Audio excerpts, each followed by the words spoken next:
There have been 6 days that shook America. Last Sunday afternoon, the New York Times broke a story that in 2 recent years, the self-proclaimed billionaire Fat Ass 45 paid only $750 in federal income taxes, and then in the next few years, hundreds of millions of dollars of debt that he personally guaranteed is coming due. Ult- Ultimately, noted the Times, Fat Ass 45 has been more successful playing the business mogul than being one in real life. On Tuesday, a contemptuous um a contemptuous fat ass cratered a debate with his Democratic rival Joe Biden as moderator Chris Wallace vainly tried to stop fat ass 45's constant interruptions. The fat ass evaded Wallace's invitation to condemn white supremacists. He finally did so 2 days later, but still not good enough, and insisted without evidence that the widespread use of mail-in ballots in the pandemic would result in a fraudulent election. Fat ass 45 warned that this is not going to end well. And then, at 12:54, um, at 12:54 a.m. on Friday, Fat Ass 45 tweeted the news that he and the first skank, melanoma, have tested positive for the COVID-19. The disease that has killed more than 200,000 Americans and cast a huge shadow over his bid for re-election a month from now. Friday afternoon, the White House announced that Fat Ass 45 would be taken to Walter Reed National Military Medical Center so doctors can monitor and treat his symptoms. No fat ass has ever had a week like this, and the future is completely unpredictable. This is a code red moment for the U.S. government, Samantha Vinograd had pointed out. It sends a global message that the White House would not or could not do what is necessary to protect its own staff and the fat ass. Um, there. Now they claim there have been best wishes and prayers for Fat Ass 45's health came, from many across the political spectrum. For me, I would not send best wishes, and I would not send prayers to a fat ass who has not accomplished anything. Americans should wish the fat ass and First Lady a speedy recovery. Nope. And the first skank a speedy recovery. No, I would not. Understanding just how serious the virus can be, wrote Jillian Zelazar. It should be a wake-up call to everyone in the country that until there is a vaccine and treatment, we need to do everything we can to mitigate the spread of this virus while trying to let society function in the process. Otherwise, the virus will get us. Even the fat ass of the United States isn't safe. He pointed out that at this week's debate, Fat Ass 45 mocked Biden's constant use of a mask.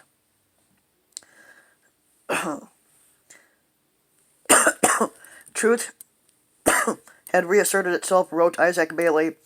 It has taken center stage back from a man who has spent months during a world-threatening pandemic telling lies that repeatedly put those under his charge in harm's way. Nothing Fat Ass 45 says now can distract us from the reality of his diagnosis with COVID-19. Fat Ass 45's diagnosis came as parts of the U.S. and the world are seeing a new surge in the COVID-19 cases. A false sense of security seems to have taken hold, says Jill Filipovic. Masks are coming off, gatherings are getting bigger, and personal safety protocols are looser. Schools, gyms, salons, and indoor restaurants are reopening. Many students have returned to college, where they already are socializing in groups and spreading the virus. Temperatures outdoors are dropping, which will inevitably push many more people inside to dine, exercise, celebrate, and socialize. The questions experts say isn't whether a second wave is coming, it's how devastating the second wave will be. Even before Fat Ass 45 contracted the COVID-19, there was doubt about whether the final two presidential debates would take place. The commission on the presidential debates, acknowledging the debacle in Cleveland, promised to change the ground rules for the next two encounters between Biden and Fat Ass 45, who said he would refuse to agree to any alteration in format. With Fat Ass 45 in the hospital, the matter may be moot. The vice presidential debate is scheduled for Wednesday and promises to be far tamer than the Biden Fat Ass 45 fiasco, what Scott Jennings called a hot mess. Writing shortly after the 90-minute face-off ended on Tuesday, he noted, if you love Fat Ass 25 Smash Mouth style, you love tonight. If you are mortified by his behavior, then you are madder than a hornet at the way he treated Biden. If you're truly undecided, you learned very little. S.E. Cup was struck by one Fat Ass 45 line that was interjected after Biden talked about the tragedy of families who have lost their loved ones. Um, without being able to be at their side, the Fat Ass said you would have lost far more people. In the night of damning lines, Cup wrote to me, it was one of the worst of the night, and it made me sick to my stomach. Fat Ass 45 defended his response to COVID-19, which has brought an explosion of sickness and health, all on his watch, and used those deaths as a political punchline to deflect from his own failure. To call it grotesque would be too kind. And for the suburban woman who Fat Ass 45 has lost in droves, it's exactly what turns them off. In a moment of American crisis, he can't see the forest for the trees, and um, instead can only wage petty personal attacks that seek to deflect blame or accountability. Van Jones on a global stage in front of children and he said in front of my children and your families. He was given the opportunity multiple times to condemn white supremacy, and he refused.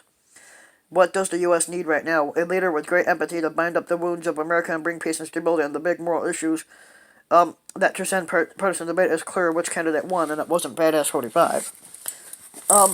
Paul Cullen had looked at a different facet of the debate and came up with the same conclusion. History will record um, that Joe Biden had won Tuesday night's debate by demonstrating one important thing, that he is not a fucking senile little prick like fucking Fat Ass 45. Before the debate, Fat Ass 45 and his allies, including the ugly fuck Rudy Giuliani, had questioned Biden's mental capacity and floated a host of unfounded theories about him.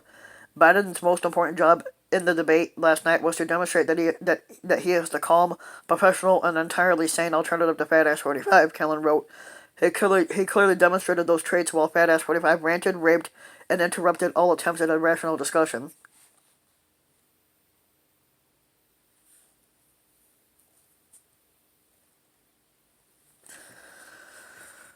Also,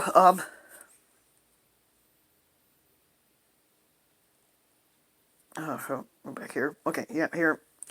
When Fat Ass 45 ran for squatter in 2016, he broke with the tradition of the candidates releasing their tax returns. Fat Ass 45 um, is the only squatter that has never shown his tax returns, basically when he ran. Now, Fat Ass 45 was in a last-ditch legal battle to shield them from New York prosecutors, but the New York Times said that they obtained Fat Ass 45's tax information, and its report was not a positive one. Tax expert Edward J. McCaffrey wrote that Fat Ass 45 emerges as a man living large, losing large, and constantly staying just one step ahead of his creditors. Fat Ass 45 and his company's lawyer have disputed the accuracy of the Times reporting, but it is true, wrote McCaffrey.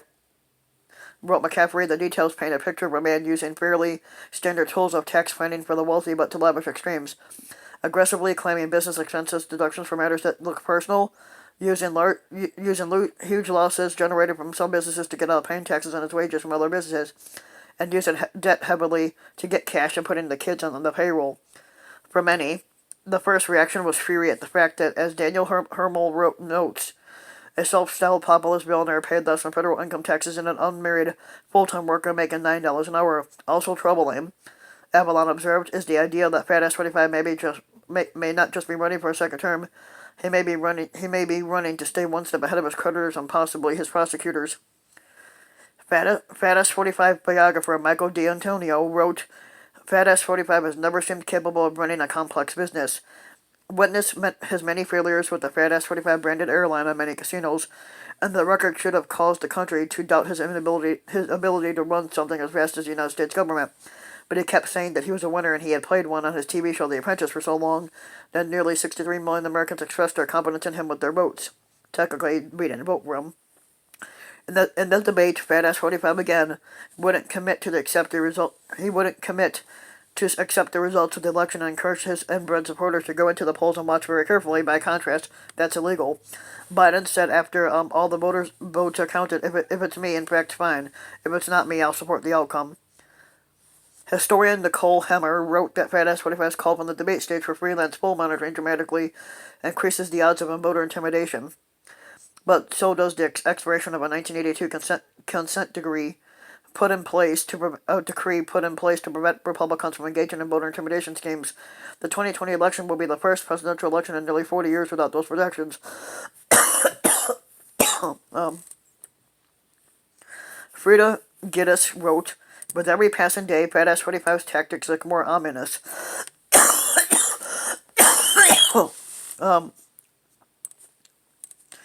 We cannot wait until November 3rd to come up with a strategy to defend against Fat Ass 45's latest ploy.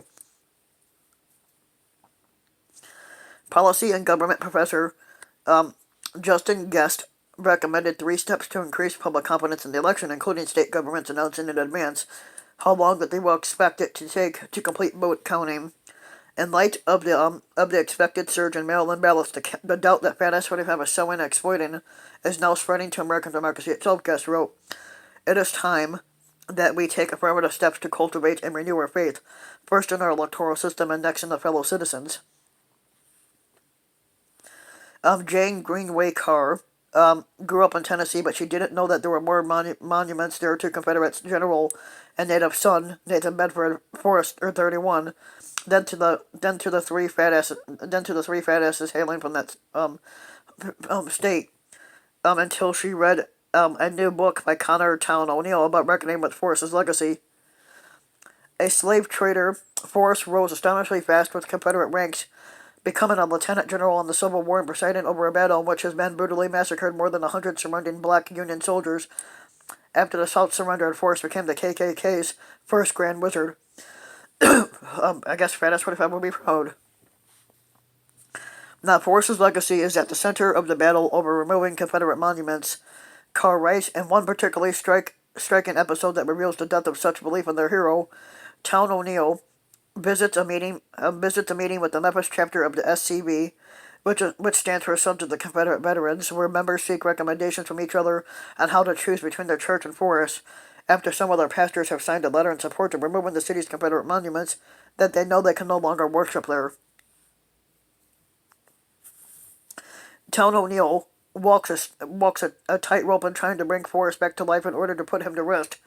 The line wobbles from time to time, but the book's richest achievement lies in the author's ability to make a Klansman the prism, whose retracted light illuminates the shadows of racism in a post-2016 America.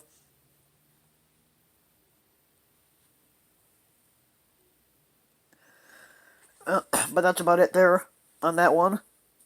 But yep, those are the things that we're facing here. So if you like the video, give the video a like and subscribe to my channel, Rambin Mike, and also hit the notification bell so that you'll be notified when a new video comes out, and thanks for listening.